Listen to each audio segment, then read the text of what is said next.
नमस्कार, बोधि टेक्निकल में आपका स्वागत है। आज हम सिंक्रोनस मोटर का प्रैक्टिस टेस्ट 1 का सॉल्यूशन करने वाले हैं।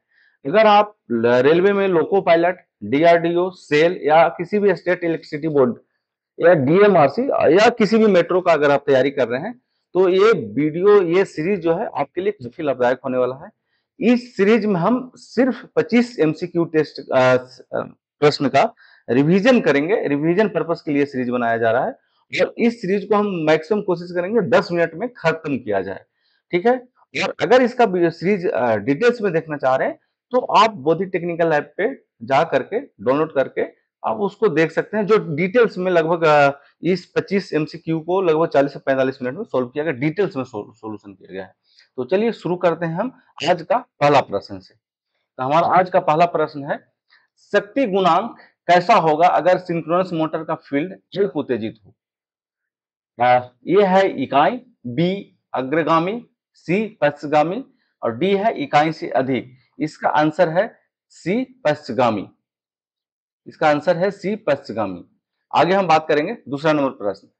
सिंक्रोनस मोटर की रोटर वाइंडिंग खाली स्थान द्वारा उत्तेजित होता है। स्टेटर धारा से इंडक्शन, एसी सप्लाई, उत्तेजक द्वारा सप्लाई की गई डीसी सप्लाई, डी ऑप्शन है अल्टरनेटर।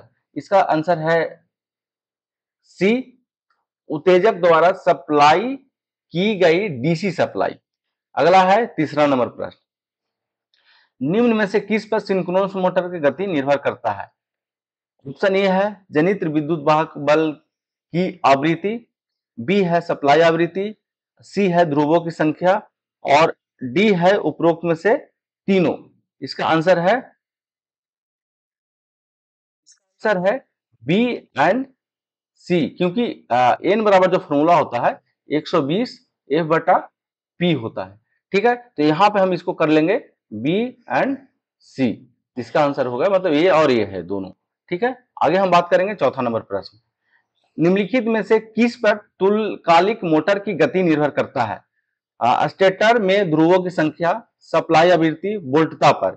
इसका आंसर है डी, ए एंड बी, ध्रुवों की संख्या और सप्लाई आवृत्ति पर, मतलब सप्लाई जो फ्रीक्वेंसी है उस पर डिपेंड करता है।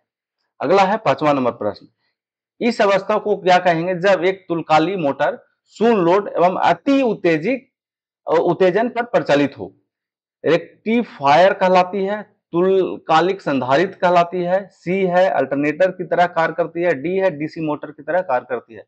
इसका आंसर है बी, तुल्यकालिक संधारित्र की तरह काम करते हैं, मतलब सिंक्रोनस कैपेसिटर की तरह काम करती है। आगे है 6 नंबर। उस प्रक्रिया को क्या कहते हैं जब तुल्यकालिक मोटर में लगातार भार परिवर्तन से रोटर में दोलन उत्पन्न हो जाता है? क्रॉलिंग, हंटिंग, चुंबकीय लॉकिंग, कॉगिंग। सॉरी, पहला ऑप्शन है कॉगिंग, दूसरा है हंटिंग, तीसरा है चुंबकीय लॉकिंग और डी है क्रॉलिंग। तो इसका आंसर है हंटिंग, बी। आगे है 7वां नंबर। निम्न में से किस पर तुल्यकालिक मोटर का प्रेरित विद्युत वाहक बल निर्भर करता है? ए है केवल रोटर की गति पर, बी है केवल रोटर उत्तेजन पर, सी है मोटर की बनावट पर और डी है मोटर की बनावट पर। एक्चुअली क्या है ना, ये दोनों एक ही ऑप्शन हो गया है। इसका आंसर है बी, केवल रोटर के उत्तेजन पर। आगे बात करेंगे 8वां नंबर प्रश्न। किस टॉर्क पर मोटर तुल्यकालन में रहती है? स्लिप वाला घूर्ण, तुल्यकालिक वाला घूर्ण, हंटिंग वाला घूर्ण और ब्रेकिंग वाला घूर्ण। तो इसका आंसर है बी, तुल्यकालिक वाला घूर्ण, मतलब सिंक्रोनस टॉर्क। निम्न में से किस पर तुल्यकालिक मोटर का प्रेरित विद्युत वाहक बल निर्भर करता है? आकार, गति, उत्तेजन और डी है उपरोक्त सभी। इसका आंसर है सी, उत्तेजन पर, मतलब एक्साइटेशन पे। आगे है क्षेत्र फ्लक्स का मान तुल्यकालिक मोटर में कैसा रहता है? यह है शक्ति गुणक के साथ परिवर्तित होता है, तापमान के साथ परिवर्तित होता है, सभी पर स्थिर रहता है, लोड के साथ परिवर्तित होता है। इसका आंसर है सी, सभी पर स्थिर रहता है। क्या कारण है कि तुलकाली मोटर को भार पर चालू करना कठिन है? ऑप्शन ए है, इसका प्रारंभिक बालाघूर्ण शून्य होता है, ये स्थिर गति मोटर है। सी है, ये केवल शक्ति गुणन सुधारने के लिए उपयुक्त है। और डी है, ये कम शक्ति के होते हैं। इसका आंसर है ये, इसका प्रारंभिक बालाघूर्ण शून्य होता है, मतलब स्टार्टिंग टॉर्क शून्य होता है। क्या होगा अगर वामावर्त दिशा में घूम रही तुलकालिक मोटर की उत्तेजना की दिशा परिवर्तित कर दी जाए? पूर्वत रहेगी, मोटर रुक जाएगी, दक्षिणवार्त हो जाएगी, प्रेरण मोटर की तरह कार्य करेगी। तो इसका आंसर है पूर्ववर्त रहेगी, मतलब जैसा चल रहा था वैसा ही चलता रहेगा। इसका आंसर है ए।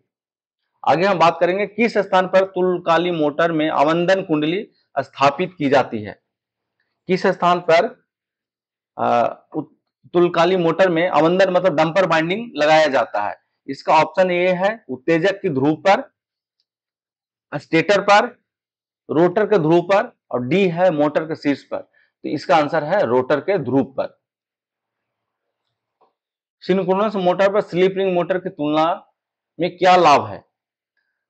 ऑप्शन ए है, पावर फैक्टर बदला जा सकता है। बी है, सप्लाई स्पीड सप्लाई फ्रीक्वेंसी पर निर्भर नहीं करती, स्पीड बदली जा सकती है। डी है, रोटर में 3 स्लिप रिंग होते हैं। इसका आंसर है ये, पावर फैक्टर बदला जा सकता है। सिंक्रोनस मोटर का पावर फैक्टर लीडिंग यूनिट और लैगिंग पावर फैक्टर पर तीनों पे काम करता है। सिंक्रोनस मोटर की रोटर वाइंडिंग द्वारा उत्तेजित की जाती है।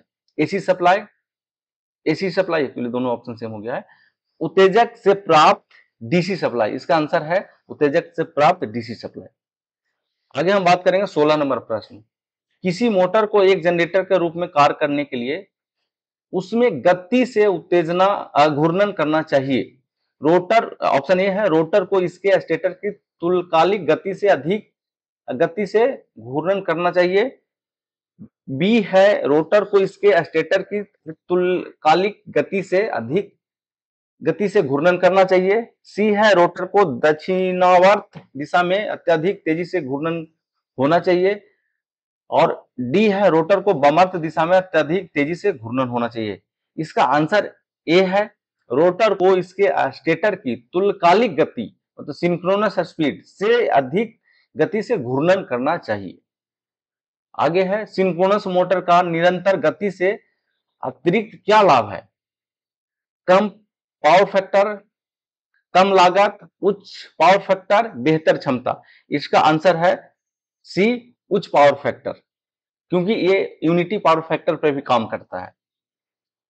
एक तुल्यकालिक मोटर सदैव घूर्णन गति पर कार्य करता है। तुल्यकालिक गति से कम, तुल्यकालिक गति से अधिक, तुल्यकालिक गति, उपरोक्त में से कोई नहीं। इसका आंसर है सी, तुल्यकालिक गति मतलब सिंक्रोनस स्पीड पर घूमता है। प्रेरण मोटर का तुल्यकालिक वोल्टेज का मतलब वाट में शाफ्ट आउटपुट, स्टेटर एवं रोटर पर संयुक्त इनपुट, वाट में स्टेटर इनपुट, वाट में रोटर इनपुट। इसका आंसर डी है, वाट में रोटर इनपुट। आगे हम बात करेंगे 20 नंबर प्रश्न।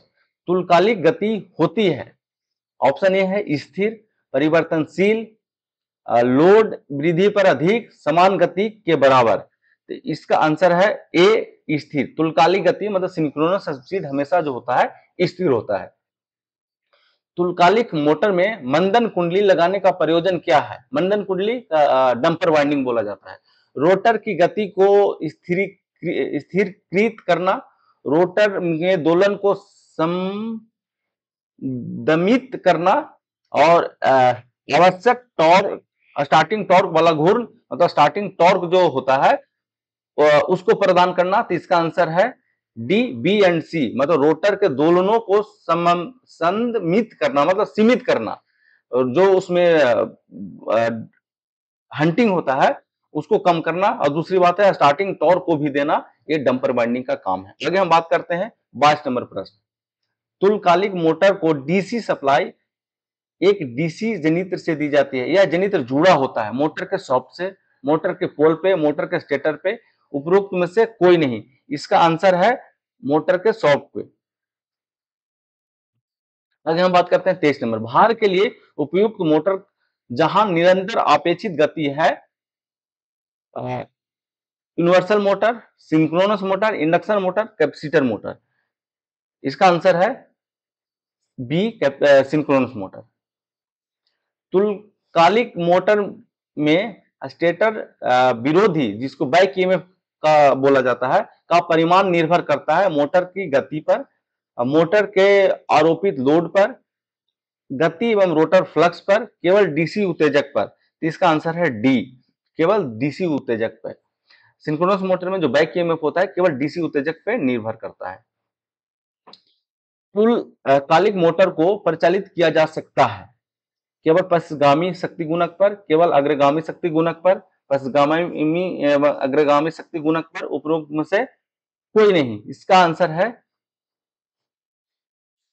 सी, पश्चगामी एवं अग्रगामी शक्ति गुणक। ये ऑप्शन के अनुसार है पश्चगामी मतलब लैगिंग और लीडिंग पावर फैक्टर, लेकिन इसको यूनिटी जो होता है ना, यूनिटी पावर फैक्टर पे भी काम करता है। ठीक है, तो ये ऑप्शन में नहीं है, इसलिए ऑप्शन इसका होगा सी। तो चलिए, हमारा जो आज का रिवीजन क्लास है सिंक्रोनस मोटर का प्रैक्टिस टेस्ट 1 का, वो समाप्त हुआ। मिलते हैं नेक्स्ट सीरीज में। अगर मेरे चैनल पे नए हैं और ये सीरीज आपको अच्छा लगा तो मेरे चैनल को सब्सक्राइब करिएगा, लाइक करिएगा और दोस्तों को शेयर कर सकते हैं। आज के लिए इतना ही। Thank you.